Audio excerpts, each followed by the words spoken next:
안녕하세요. 오늘도 사연살롱을 찾아주셔서 감사합니다.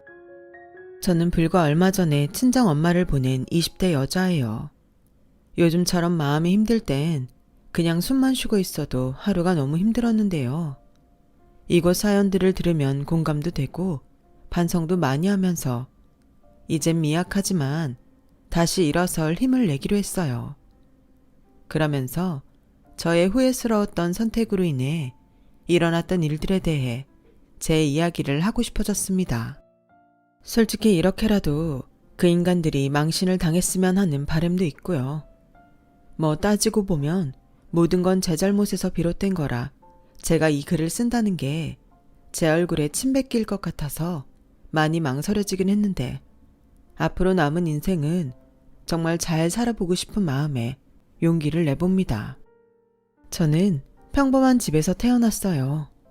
아니, 평범하다고 생각했는데 지금 생각해보면 썩 그렇지도 못했던 것 같아요.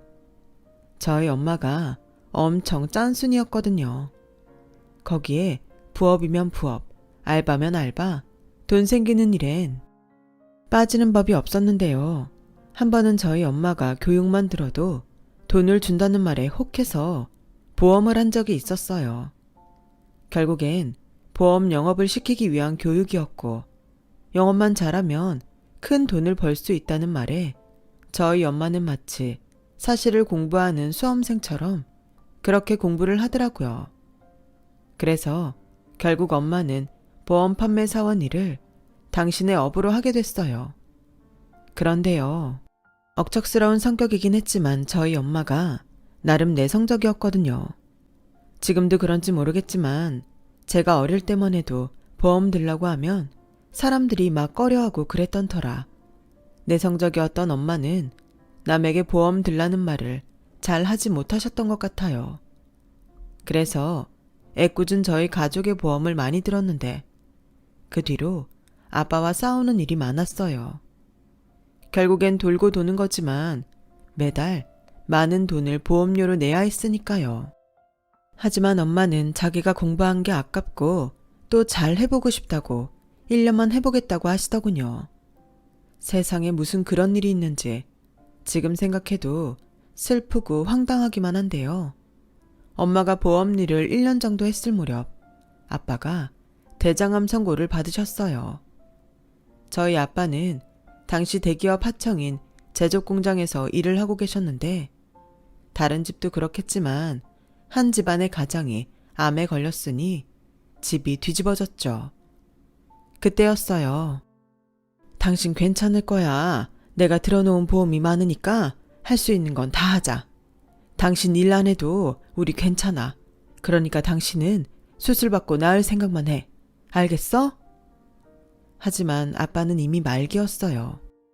할 수 있는 게 수술밖에 없었지만 수술로 이미 전이가 된 암을 모두 제거할 수 없다고 의사 선생님이 말씀하셨거든요. 결국 항암 치료를 해야 했고 정말 거짓말처럼 6개월 동안 아빠는 몰라보게 쇠약해지셨어요. 평소 참을성이라면 저희 아빠를 따라올 사람이 없었는데 아빠는 하루에 수십 번씩 찾아오는 통증에 하루도 온전히 편히 있지 못했어요. 진통제가 있음에도 그 정도였으니 진통제가 없었다면 상상도 하기 싫어지네요. 그렇게 아빠는 암 진단 후 7개월을 채우지 못하고 돌아가셨어요. 평소 티격태격해도 사이가 좋았던 엄마는 상심이 크셨는데 당시 저와 오빠가 초등학생이어서 엄마는 마음 놓고 슬퍼할 수도 없었죠.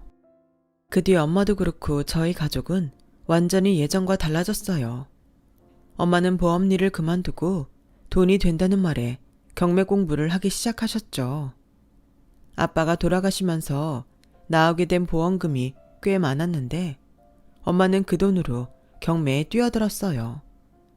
주변에서는 저희 엄마가 아빠 사망 보험금으로 허튼 짓을 한다며 소곤거렸지만 저희 엄마는 아랑곳하지 않고 경매를 공부하고 매물을 연구하며 그렇게 열을 올리더군요. 결국 엄마는 각고의 노력 끝에 제가 고등학교에 들어갈 무렵 드라마에서 나올 법한 부잣집 같은 2층 전원주택을 경매로 낙찰받으셨어요. 거기에 차례차례 건물도 낙찰을 받아 임대업까지 시작하셨는데 돈이 돈을 번다고 돈을 벌면 또 경매로 건물을 낙찰받으면서 그렇게 당신의 재산을 모으셨죠. 그렇다 보니 제가 성인이 되었을 땐 엄마 앞으로 건물이 세 채나 있었는데요. 덕분에 저는 경제적으로는 아쉬운 것 없이 컸고 오빠는 아니었지만 저는 엄마가 돈이 많으니 그다지 열심히 살진 않았던 것 같아요. 친구들과 어울리고 여행 가고 재미있고 낭만적인 일만 찾아다녔죠. 그러다 여행 중 남편을 만났어요. 남편을 만난 건 기차 아니었어요. 복학 전 추억을 만들기 위해 홀로 무전여행을 하고 있다고 했었죠. 무전여행이라니, 저는 여자라는 이유로 생각할 수 없는 그런 여행을 하는 남편이 멋있게 보였어요. 물론 외모도 멋있었고요.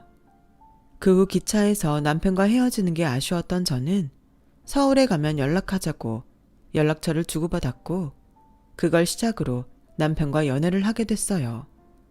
남편 역시 철없지만 현실보다는 이상을 꿈꾸는 저를 좋아했고 저희 두 사람은 서로 다녀온 여행지 추억을 나누면서 그렇게 2년 넘게 연애를 했어요.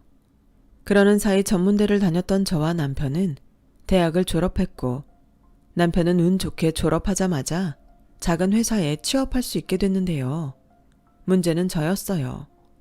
매일 설레고 즐거운 것만 쫓던 저는 사실 성적도 그리 좋지 않았거든요.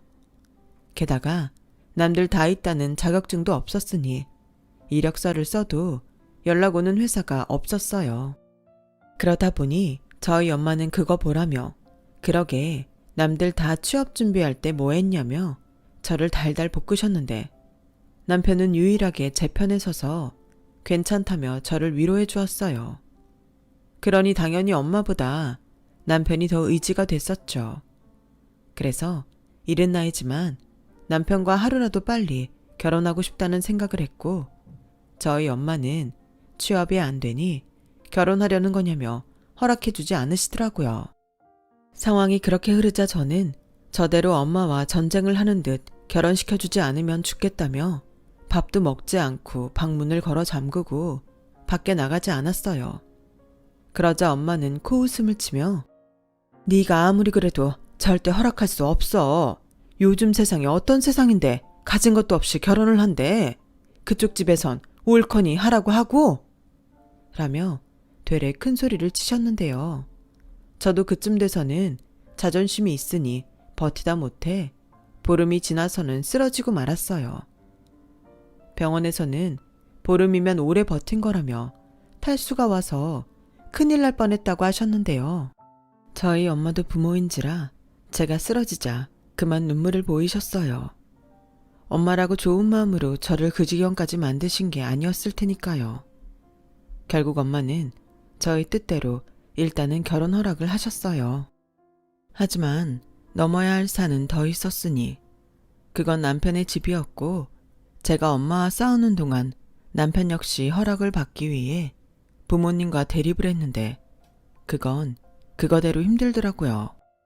그런데 남편에게 저희 엄마가 재산이 좀 있고 신혼집도 저희 엄마가 사는 집에 2층을 리모델링해서 쓰게 해주겠다는 말을 듣고 시부모님은 그제야 마음이 동하셨는지 돌연 결혼을 허락해 주셨어요.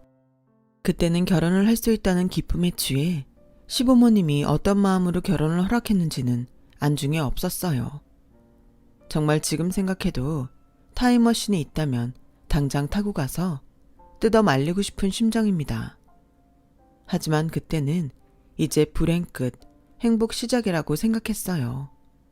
그리고 호기롭게 장담했죠. 드라마틱하게 만나 연애하고 드라마틱하게 결혼한 우리는 앞으로도 드라마틱하게 재미있게 잘 살 거라고요. 하지만 결혼은 현실이기에 정말 최악의 경험을 하게 됐는데요. 그것도 지금 생각하면 드라마틱하다면 드라마틱한 최악의 날들이었어요. 잠깐 저희 시댁 형편을 말씀드리면 시아버지는 별다른 기술이 없어 건설 현장에서 노가다를 하셨고 저희 시어머니는 반반한 당신 얼굴 상할까 한낮에는 밖에도 잘 나가지 않는 그런 사람이었어요. 해도 잘 들지 않는 반지하에 전세로 사시면서도 마음은 늘 부잣집 사모님처럼 사셨는데 시아버님이 시어머니라면 깜빡 죽으셨어요. 게다가 하는 일은 없지만 분에 넘치게 당신 치장하는 데는 진심이셔서 형편이 좋아질래야 좋아질 수가 없어 보였죠. 하지만 저는 그게 저랑은 상관없는 일이라고 생각했어요. 남편 역시 그렇게 말했고요. 그래서 별다른 생각 없이 오로지 남편 하나만 보고 결혼을 했는데 예상치 못한 일이 저를 계속 당황스럽게 했어요. 결혼 후 시어머니는 아직 어린 저희가 걱정이라며 저희 친정이자 신혼집을 생각보다 자주 오셨는데요. 그러면서 어쩐지 저희 신혼집보다 저희 엄마가 생활하는 1층에 더 관심이 많으셨어요. 당연히 1층이 2층보다 넓었고 고가구로 인테리어 하는 걸 좋아하는 친정엄마의 취향에 따라 1층은 꽤 멋스럽게 꾸며져 있었어요. 시어머니는 그게 당신 취향에 맞다며 틈만 나면 저를 보고 오셨다가 1층에 내려가 마치 당신의 집인 듯 몇 시간을 죽을 치고 있다 집에 돌아가시는데 정말 당황스럽더라고요.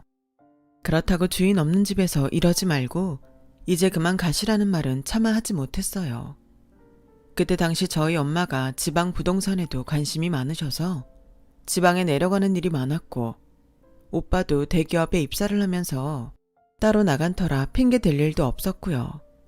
그랬더니 점점 시어머니는 도를 넘어 아침 일찍 편하게 입을 당신 옷을 챙겨오셔서는 제가 있는 2층은 그냥 거쳐만 갈 뿐 바로 1층에 내려가 옷을 갈아입고 소파에 앉아 커피를 드시며 TV 리모컨을 꿰차고 계시는데 누가 보면 집 주인인 줄 알겠더라고요. 그래서 더는 안 되겠다 싶어 제가 말했어요. 어머니, 여기는 저희 엄마가 쓰시는 공간이니까 이제 그만 2층으로 올라가세요. 아니 왜? 2층에 너희가 살면 1층도 왔다 갔다 할 수 있는 거 아니니? 너 설마 내가 오는 게 싫으니? 난 오히려 너 편하게 있으라고 1층에 내려와 있는 건데? 아니, 저 보러 오셨다면서 자꾸 1층으로 내려가시니까 저희 엄마가 알면 기분 나쁘실 것 같고요. 어머, 별꼴이야. 너 지금 니네 집 돈 좀 있다고 나 무시하냐? 설사 니네 엄마가 알고 기분 나빠해도 넌 내 편을 들어야지. 내가 이 꼴 보려고 너희 결혼 허락한 줄 알아? 됐고, 난 여기서 저녁 1일 연속극도 다 보고 갈 거야. 그러니까 넌 저녁 준비나 해. 어머니, 그러다 저희 엄마라도 일찍 오시면요. 오면 오는 거지? 내가 남이야? 도저히 대화가 통하지 않았어요. 그러니 저는 어쩔 수 없이 남편에게 이야기할 수밖에 없었는데요. 나중에 알고 보니까 저희 엄마가 저희 부부 해먹으라고 채워놓았던 냉장고 식재료들도 시어머니가 당신 집에 가실 때 야금야금 챙겨가셨더라고요. 저는 이대로는 안 되겠다고 생각했어요. 그래서 저도 일자리를 구하러 다닌다는 핑계로 집에 있지 않았는데요. 제가 집에 없으니 당연히 시어머니도 들어오지 못하실 거라고 생각했는데 제가 오후 늦게 집에 가보니 저희 어머니는 어떻게 문을 여시고 1층 저희 엄마 안방에서 주무시고 계시는 게 아니겠어요? 얼마나 놀랐는지 저도 모르게 큰 소리가 나오고 말았죠. 어머니, 여긴 어떻게 들어오셨어요? 왔니? 근데 왜 소리를 지르고 그래? 가뜩이나 나 심장 약해서 잘 놀라는데. 네가 없으니까 열쇠공 불러서 문 따달라고 했지. 네 연락처 줬으니까 거기로 돈 입금하면 된다. 어머니, 이건 아니죠. 저도 없는 집에 문을 따고 들어오다뇨. 난 여기 오면 그렇게 마음이 편해. 우리 집은 잠도 제대로 잘 수도 없고 오래돼서 꿉꿉한 냄새도 나는 게 피부에도 안 좋은 것 같고 영 지낼 수가 없단 말이야. 그럼 2층을 가세요. 여긴 저희 엄마 방이잖아요. 어머, 너 지금 나한테 정색하는 거니? 니네 엄마 지금 안 계시잖아. 성우가 그러는데 내일이나 오신다며. 오빠가 그래요? 그럼 여태 오빠한테 물어보고 저희 엄마 없을 때마다 오신 거예요? 그래, 나 딴 애는 남한테 피해주지 않으려고 그런 건데 무슨 문제 있니? 그때 저는 솔직히 소름이 끼쳤어요. 시어머니는 정말로 그게 아무 문제가 없다고 생각하는 그런 얼굴이었거든요. 게다가 당신 논리로는 제가 당신 아들이랑 결혼했으니 당신도 그럴 권리가 있다고 하는데, 시어머니의 다음 말이 더 가관이었는데요. 정 내가 여기 있는 게 싫으면 니네 엄마도 우리 집에 마음대로 가시라고 해. 나는 전혀 상관없으니까. 이제 할 말 다 했으면 좀 나가줄래? 얘는 사람 자고 있는데 괜히 깨워서는 가정교육을 어떻게 받은 거니? 저는 너무 화가 났어요. 남편도 용서가 되지 않았고요. 그래서 그날은 남편이 집에 오기만을 기다렸다가 당장 어머니 모시고 집에 가라고 화를 냈는데 남편이 그러더군요. 우리 엄마가 원래 이런 집에서 사는 게 꿈이셨어.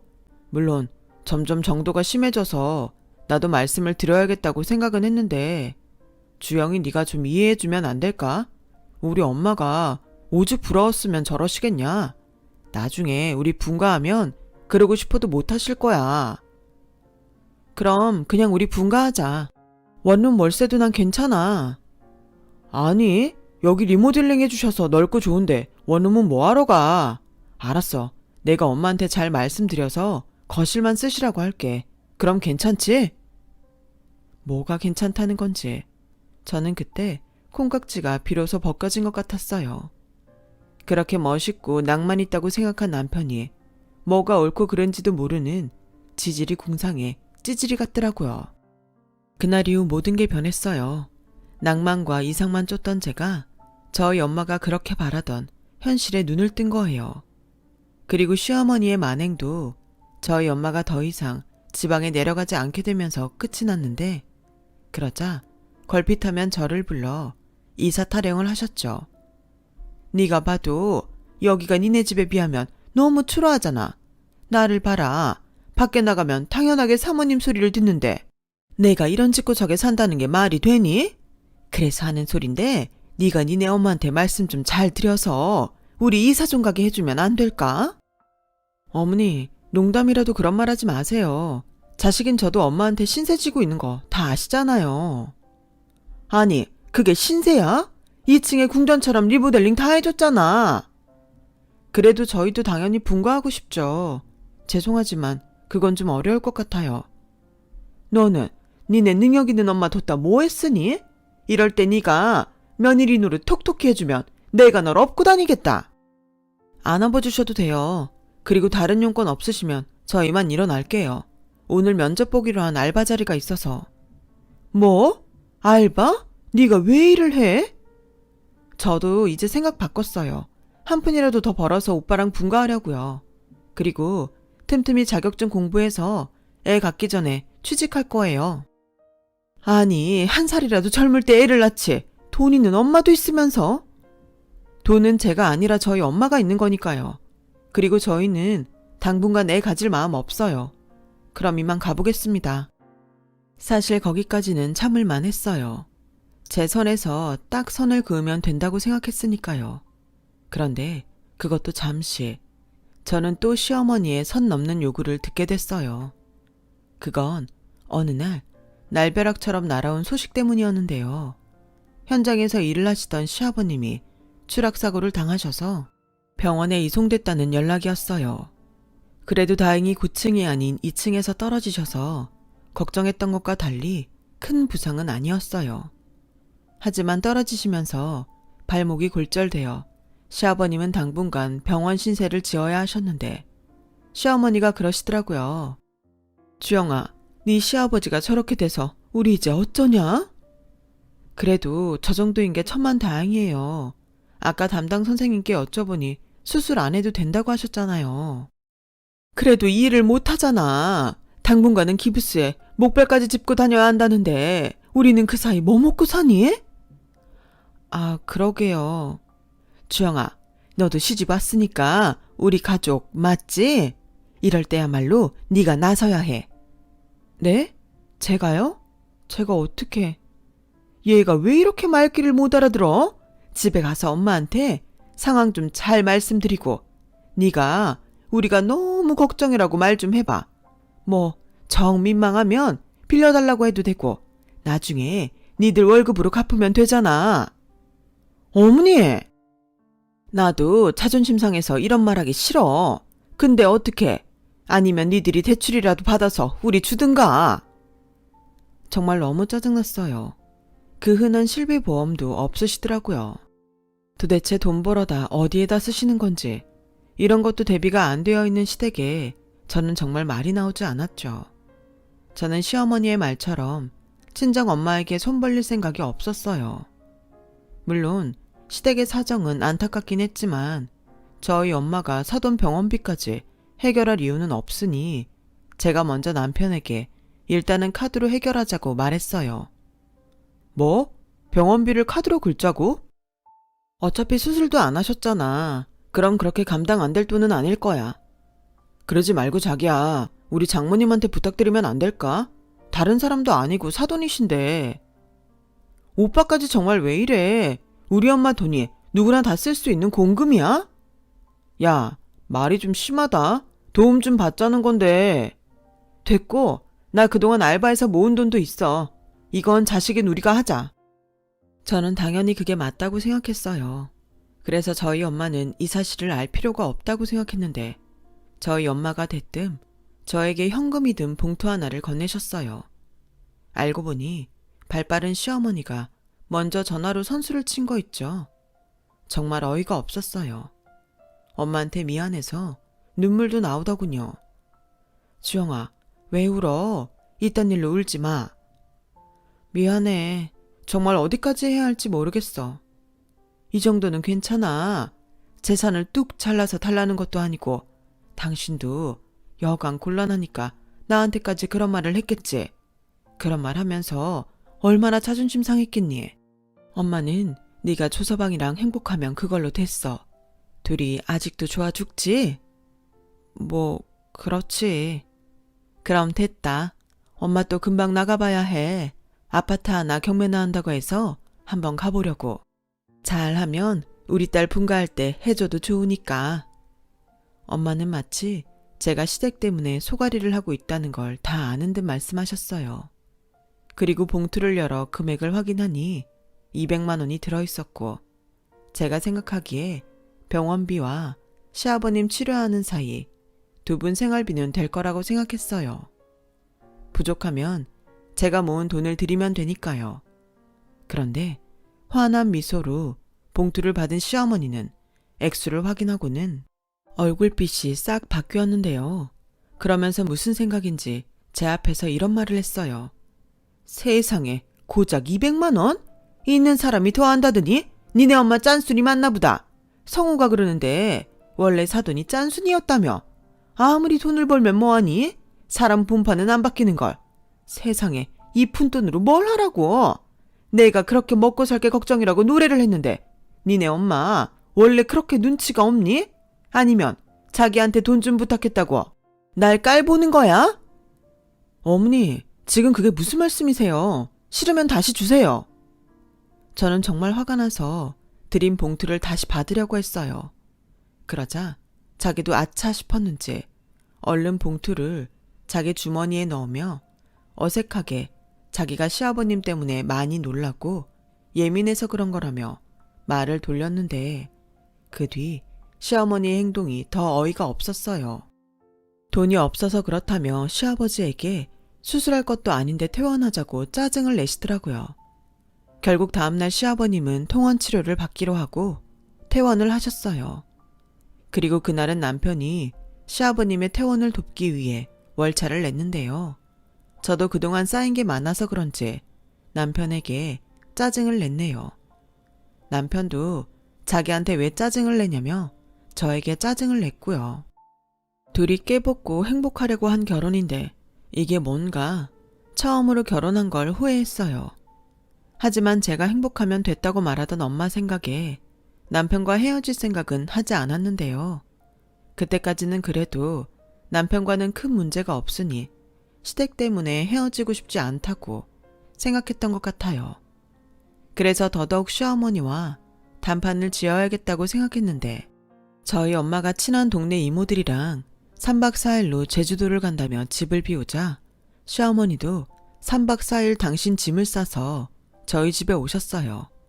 아니, 정확히 말하면 저희 집이 아닌 저희 엄마 집이었죠. 어머니, 아버님은 어쩌시고 여기로 오셨어요? 주영아, 나도 너무 힘들어. 휴가가 필요해. 원래 아픈 사람보다 옆에서 간호하는 사람이 더 힘들다. 이제 네 시아버지 목발 짚고 곧잘 다녀. 그래서 나도 여기서 좀 지내련다. 너는 신경 쓰지 말고 내려올 거 없다. 아, 여기 뭐가 맛있니? 배달 좀 시켜봐라. 근데 어쩌죠? 저희 오빠가 엄마 안 계시는 동안 오기로 했는데. 뭐? 니네 오빠가? 왜? 엄마가 자꾸 집을 비워서 좀 그렇다고 오빠한테 부탁하고 가셨대요. 오빠도 마침 휴가가 남았는데 집에서 쉬고 싶다고. 아니 왜? 다 큰 남자가 지 집 놔두고. 여기도 오빠 집이에요. 오빠 본가.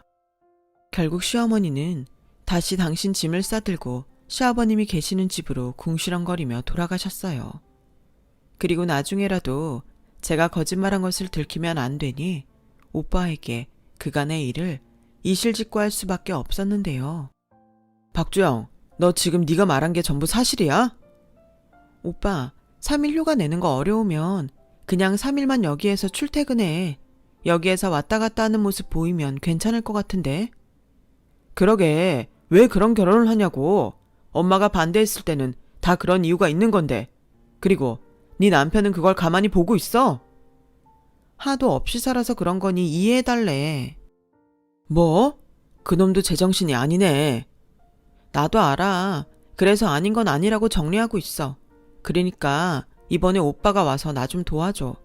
내가 평생 오빠한테 아쉬운 소리 한 적 있어. 알겠어. 일단은 3일은 힘들고 2일은 휴가 내서 갈게. 네 남편한테는 내가 오늘 밤 늦게라도 집에 간다고 해. 그리고 오빠 그놈 가만 안 둔다. 너 나서지 마. 알겠어. 저는 사실 오빠가 나서면 어느 정도 문제가 해결될 거라고 생각했어요. 그리고 어느 정도는 그게 먹히기도 했는데요.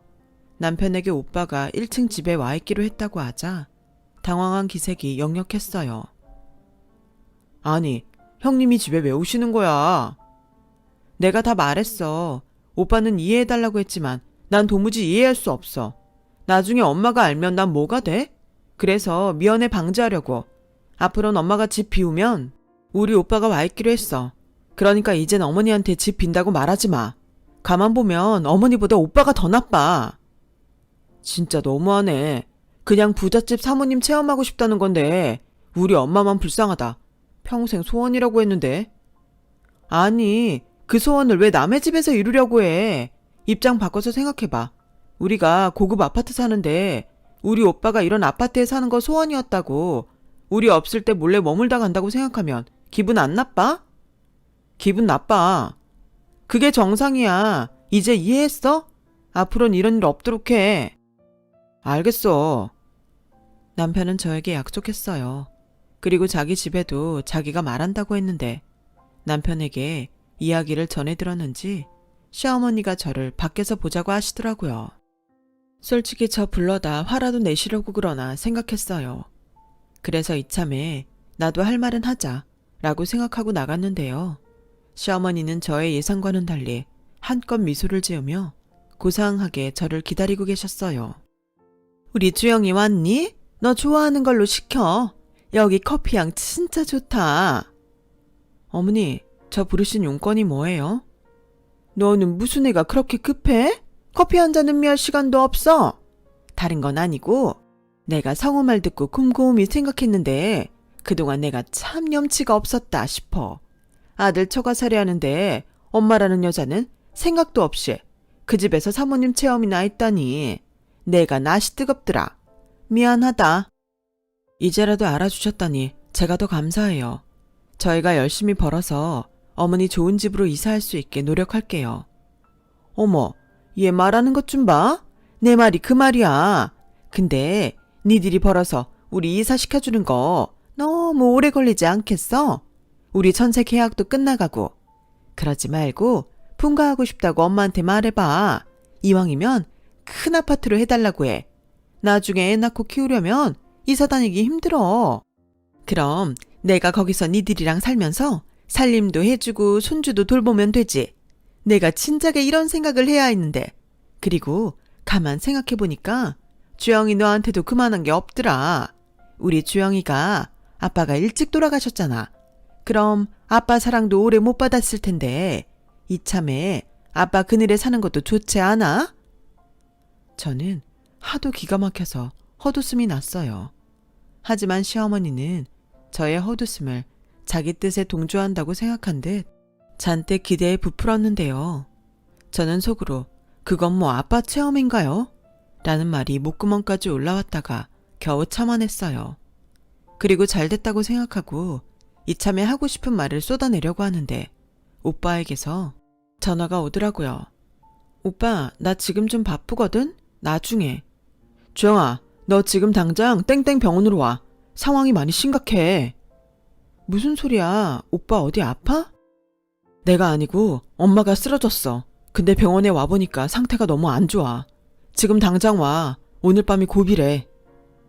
저는 머릿속이 하얗게 되는 것만 같았어요. 시간이 없다니. 그러고 보니 요즘 도통 엄마가 너무 바빴던 게 생각이 났고 저는 저를 덮쳐오는 무서운 생각에 시어머니고 뭐고 냅다 오빠가 말한 병원으로 택시를 타고 갔어요. 사실 그때까지도 잘 실감이 나지 않았는데 오빠가 오라는 병실로 가보니 숨이 덜컥하고 쉬어지지 않더군요. 저희 엄마가 인공호흡기를 끼고 힘들게 숨을 쉬고 계셨어요. 엄마가 그동안 많이 아팠나 봐. 우리 걱정할까 봐 말도 제대로 못하시고 지방 간다고 여행 간다고 그러신 게 사실은 병원에 있던 거였어. 아니 왜? 오빠랑 내가 있는데 왜 우리 엄마가 혼자서 병원에 있어? 그러게 말이다. 나라도 자주 전화하고 챙겼어야 했는데 이런 줄도 모르고. 오빠, 우리 이제 어떡해?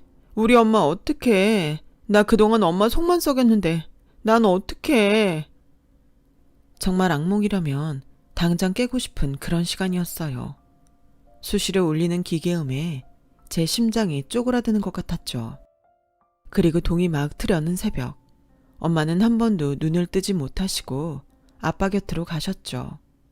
뒤늦게 연락을 받고 온 남편은 내내 제 옆을 지키다 제가 엄마의 사망 선고를 듣고 쓰러지니 저를 병실로 옮겼는데 정신을 차리고 일어나니 제 앞엔 검은 상복이 놓여 있더군요.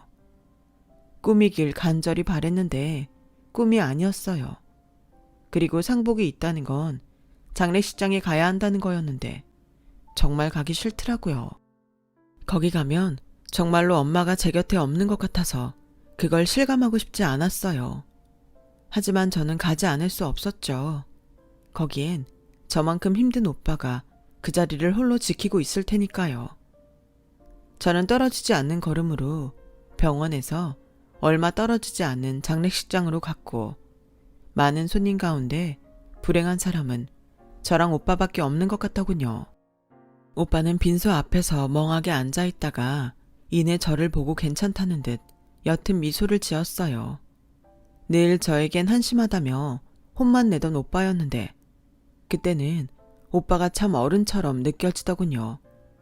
그리고 부들부들 떨리는 손으로 제 손을 잡아줬는데 저도 모르게 오빠 손을 꽉 잡았어요.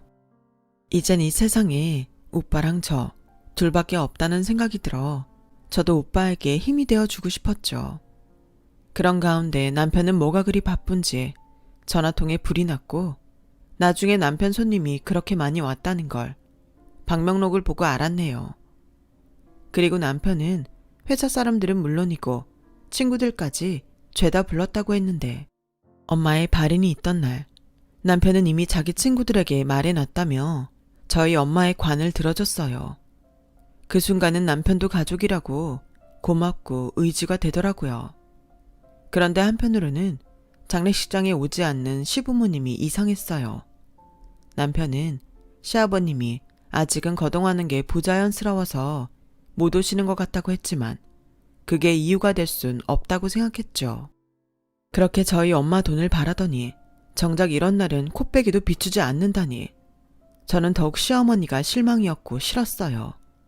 그러면서 자연스레 이런 결혼을 해서 엄마 속을 썩인 게 죄송하기만 했는데 발인이 끝나고 남편과 힘들게 집으로 돌아오니 시어머니가 저희 집 1층에서 저를 기다리고 계셨어요. 참 뭔가 분위기가 달라져서 이상하다고 생각했는데 시아버님도 저희 집 1층 소파에 앉아 계시더군요. 저는 너무 황당해서 왜 여기에 계시냐고 물었는데요. 시어머니가 이렇게 말씀하셨어요. 우리 며느리가 이렇게 힘든데 내가 옆에 있어야지. 우리 아예 여기로 이사했다. 전세 계약이 끝나서 그냥 다른 데 갔니? 여기로 오는 게 낫지. 니들 돌아왔을 때 허전하면 엄마 생각이 더 날 텐데. 내가 또 그 꼴은 가슴 아파서 못 보지. 뭐라고요? 지금 누구 허락받고 이사를 했다는 거예요? 여기 저희 엄마 집이에요.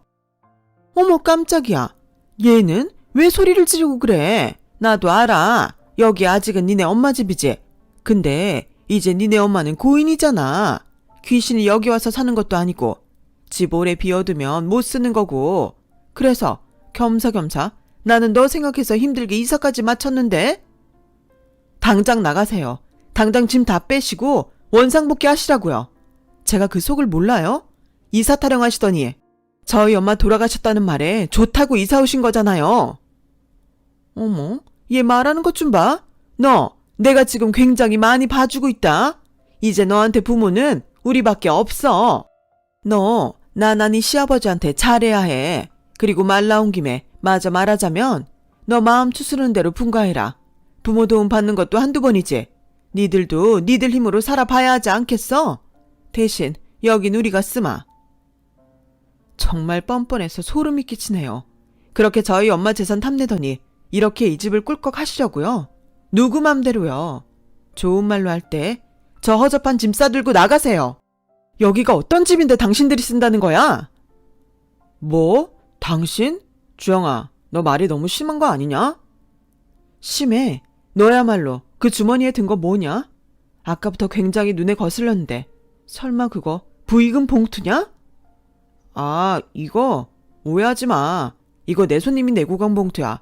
나 때문에 들어온 봉투니까 내가 챙겼지. 나 참 기가 막혀. 넌 우리 엄마 장례식장에서 장사를 했구나. 됐어. 다 나가. 우리 엄마 집에서 싹 다 꺼져. 어머, 너 말 다 했니? 꺼지라니. 내가 지금 잘못 들은 거지? 그리고 먼저 살던 집도 이미 다른 사람이 이사 들어왔어. 우리 갈 곳도 없단 말이야. 전세 보증금으로 여기 가전제품 싹 다 바꿔서 우리 돈도 없어. 그럼 우리 보고 지금 길바닥에 나앉으라는 거야? 길바닥에 나앉든 어디 여관을 가시든 제가 알 바 아니죠. 뭐야? 너 내가 좋게 봐주려고 했는데 안 되겠구나. 순간 시어머니의 손이 제 머리 위로 한껏 올라갔어요. 그리고 타이밍도 좋게 저희 오빠가 변호사님과 함께 집으로 들어왔는데요. 멋쩍은 시어머니가 당신 손을 냉큼 치우더군요. 저는 그런 시어머니를 죽일 듯 노려봤어요. 그러자 시어머니와 남편은 그런 저의 시선을 피했는데 저희 친오빠도 집이 좀 이상한 걸 알아채고 한숨을 쉬더군요. 오빠는 엄마가 변호사를 통해 남겨둔 유산에 대해 저와 함께 들어야 해서 왔다고 했어요. 엄마의 재산이 좀 많기도 해서 정리하려면 시간이 꽤 걸린다고 했는데 저도 오빠도 엄마의 재산보다 엄마가 남겼다는 유언장이 더 궁금했어요. 재호야, 주영아, 지금쯤 얼마나 놀랐을까? 이 글을 쓰는 지금 엄마 마음이 미어진다. 우리 아들, 딸, 아빠 없이 잘 커져서 엄마는 내내 고마웠어. 공부 잘하고 든든한 멋진 우리 아들. 세상에서 가장 예쁜 엄마, 딸. 평생 서로 의지하며 살아가길 바란다. 재산은 변호사님 통해서 똑같이 남긴다. 의미 있게 니들이 써주길 바래. 좀 더 니들 곁에 있어줘야 하는데 엄마가 너무 미안해. 그래도 하늘에서 니 아빠랑 우리 자식들 잘 사는 거 지켜볼 거야. 건강하고 행복하게 지내렴.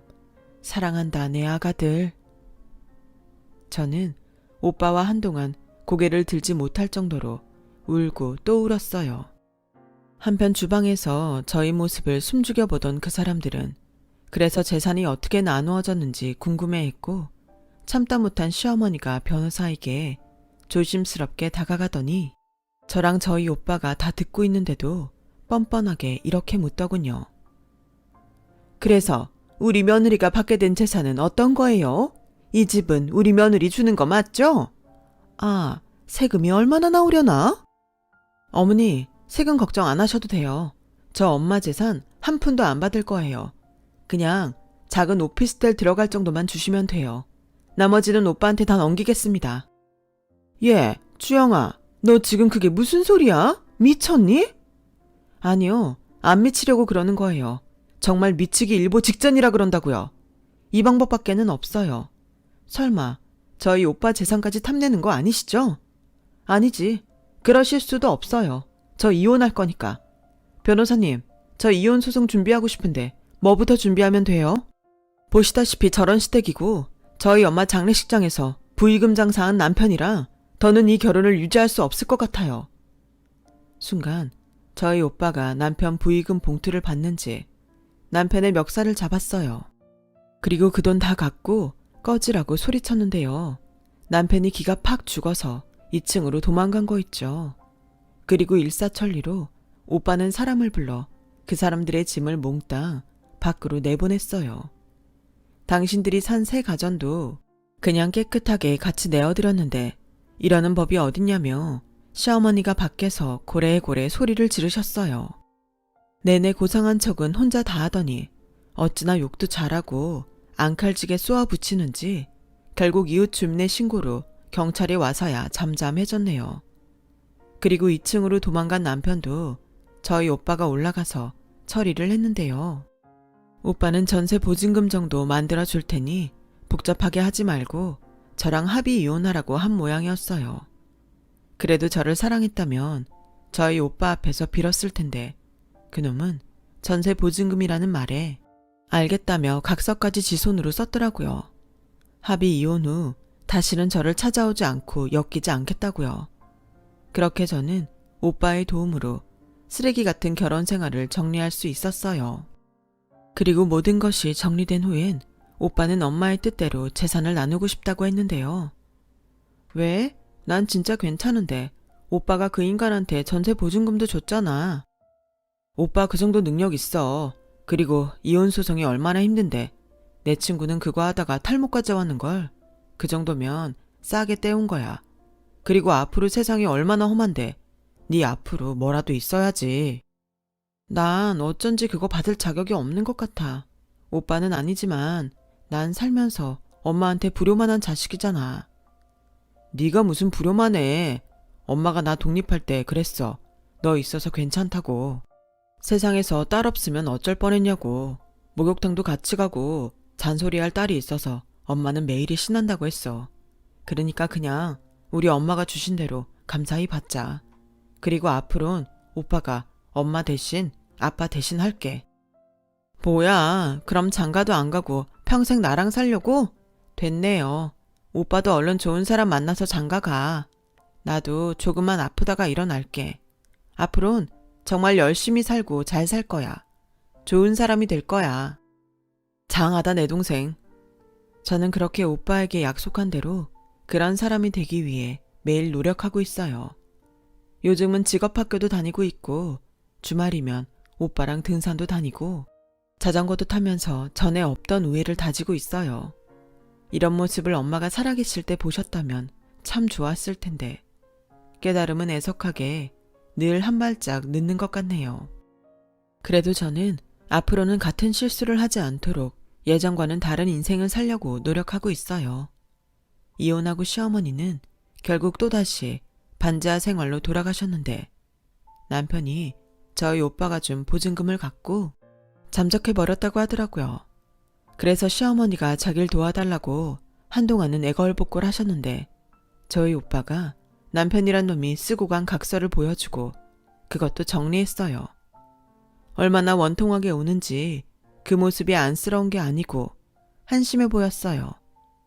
사람이 어떻게 인생을 저렇게 살 수 있을까?